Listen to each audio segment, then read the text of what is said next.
وہ بھی دو طبقے ہیں، یا تو ان کی قوہ ملکیہ نہایت علو اور بلندی پر ہوتی ہے،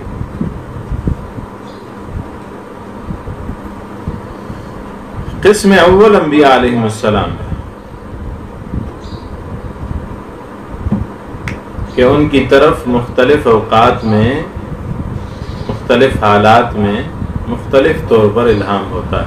ہم پہلے تفصیل پڑھ چکے ہیں.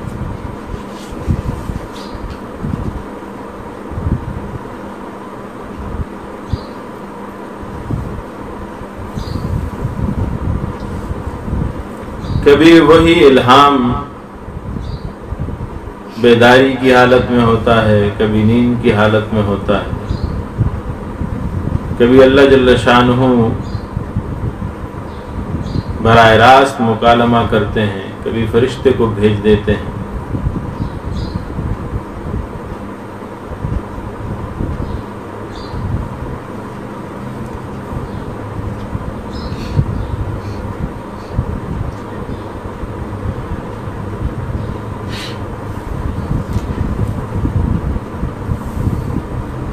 دیگر انبیاء علیہ السلام کے ساتھ بھی مکالمہ براہ راست بھی ہوا ہے.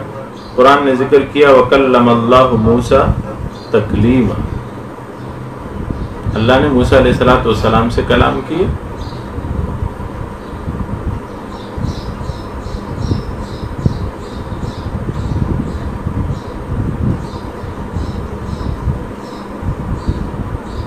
یہ بیداری کی صورت ہے اور مکالمہ کی صورت ہے.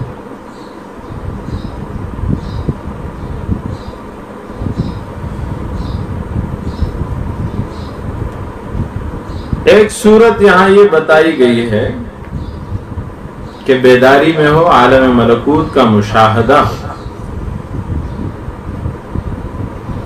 کہ اللہ جل شانہ اسرار غیب پہ انہیں مطلع فرما دیں. چنانچہ نماز کسوف میں یہ بات آپ صلی اللہ علیہ وسلم کو پیش آئی.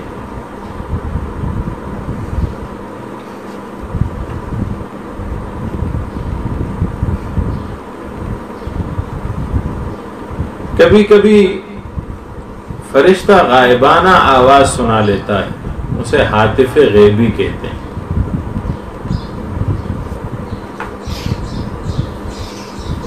یہاں پہ چند لوگوں کے سوالات بھی ہیں،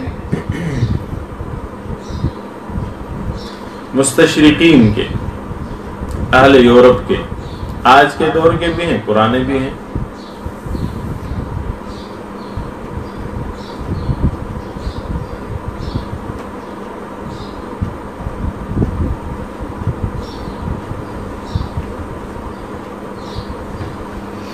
سوال یہ ہے کہ پیغمبر کے پاس فرشتہ کیوں بھیجا جاتا ہے، حالانکہ پیغمبر تو خود آپ کہتے ہیں کہ قوہ ملکیہ غالب رکھتے ہیں، ان میں فرشتوں کی غالب صفات ہوتی ہیں،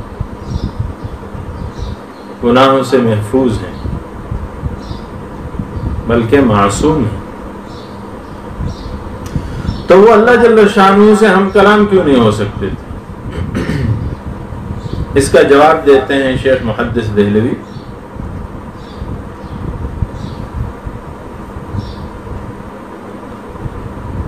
فرماتے ہیں کہ جبریل علیہ السلام کا الہام اور وحی میں واسطہ ہونا بخوبی ثابت ہے.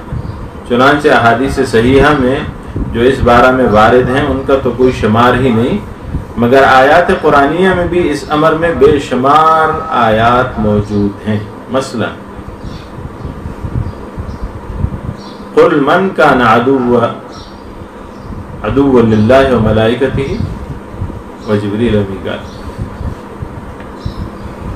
جبریل کے حوالے سے خصوصاً ذکر کیا فَإِنَّهُ نَزَّلَهُ عَلَى قَلْبِكَ بِإِذْنِ اللَّهِ، وہ تو وہی آپ پر لاتا ہے، اللہ کے حکم سے لاتا ہے.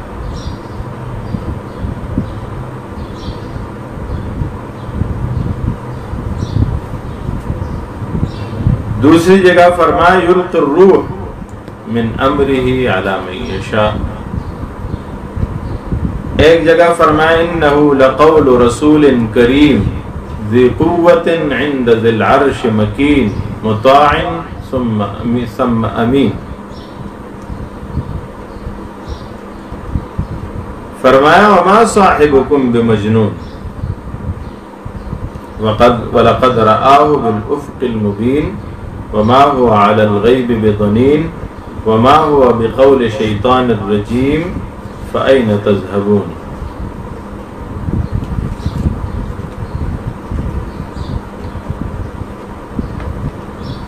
ایک جگہ فرمایا قُلْ نَزَّلَهُ رُوحُ الْقُدُسِ مِنْ رَبِّكَ بِالْحَقِّ۔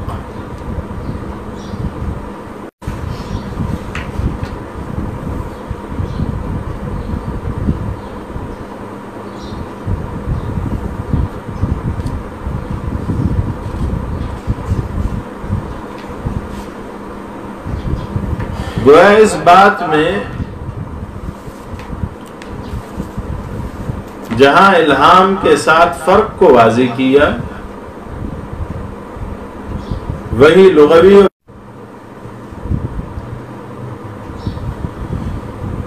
امام قرطبی رحمۃ اللہ علیہ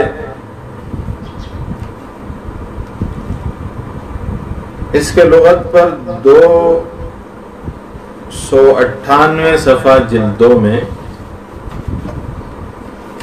اس کا تذکرہ فرماتے ہیں۔ فرمایا القرآن اسم لکلام اللہ تعالی، یہ اللہ جل شانہ کے کلام کا نام، وہو بمعنی المقروء، مقروء کے معنی پر۔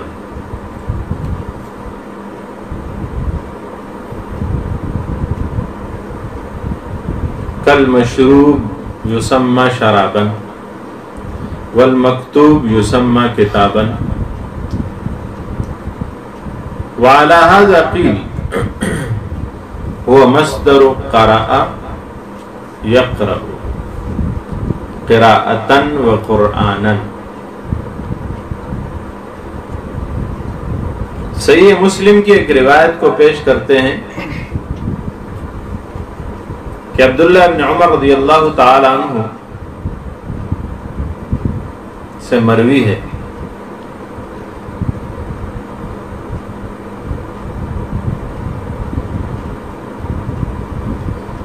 فرماتے ہیں ان فی البحر شیاطین مسجونہ اوثقها سلیمان علیہ السلام،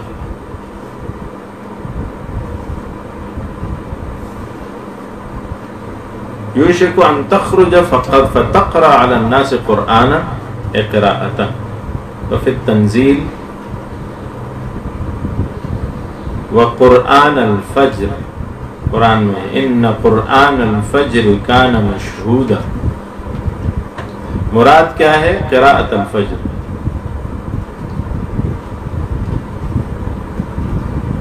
فرمایا ويسمى المقروء قرآنا على عادة العرب في تسميتها المفعول باسم مصدر، باسم المصدر۔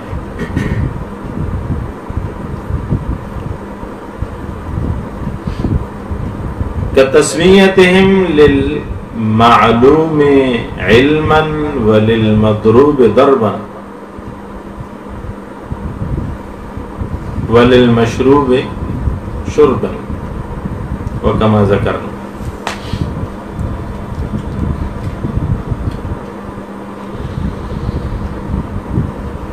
فرماتے ہیں پھر قرآن کریم کا استعمال مشہور ہوا،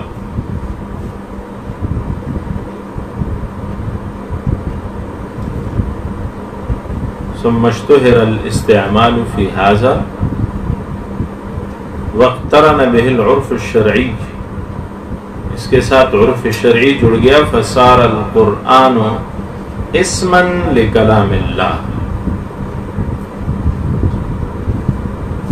فصار القرآن اسما لکلام اللہ، حتی اذا قیل القرآن غیر مخلوق، یہاں تک کہ یہ کہا گیا کہ قرآن غیر مخلوق ہے۔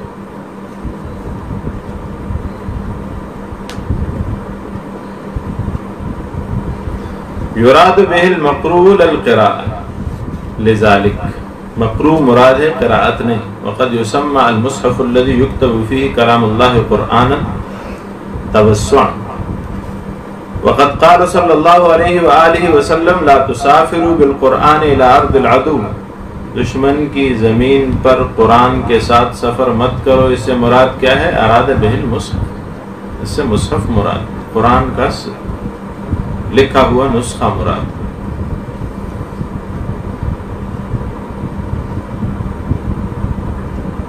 اب آئے ہیں ہم اپنے نقطے کی طرف، وَهُوَ مُشْتَقٌ مِّن قَرَأْتُ الشَّيْءَ جَمَعْتُهُ، یہ قرأت الشَّيْء سے مشتق۔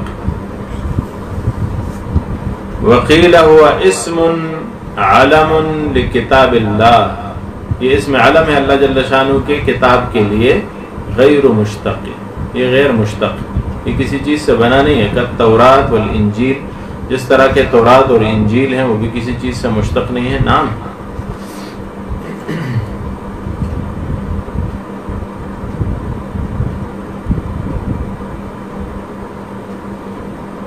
یہی بات امام شافعی رحمۃ اللہ علیہ سے بھی حکایت کی گئی ہے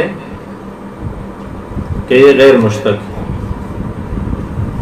لیکن صاحب قرطبی کہتے ہیں والصحیح الاشتقاق فی الجمیع وسیاتی، تو گویا اختلاف ہے کہ یہ مشتق ہے یا غیر مشتق ہے۔ اگر مشتق ہو تو پھر اختلاف ہے کہ یہ محموز ہے یا غیر محموز ہے، یعنی اس میں حمزہ حروف اصلی میں پایا جاتا ہے یا نہیں پایا جاتا۔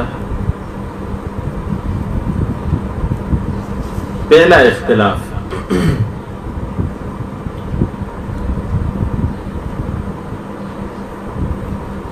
کہ لفظ قرآن یہ اسم علم ہے، مشتق نہیں ہے، یعنی اللہ کے کلام کا نام ہے تورات و انجیل کی طرح۔ دوسرا یہ مذہب ہے امام شافعی رحمۃ اللہ علیہ کا، اسی طرح حافظ ابن کثیر رحمہ اللہ نے بھی ارشاد فرمایا۔ دوسرا مذہب ہے کہ قرآن مشتق ہے۔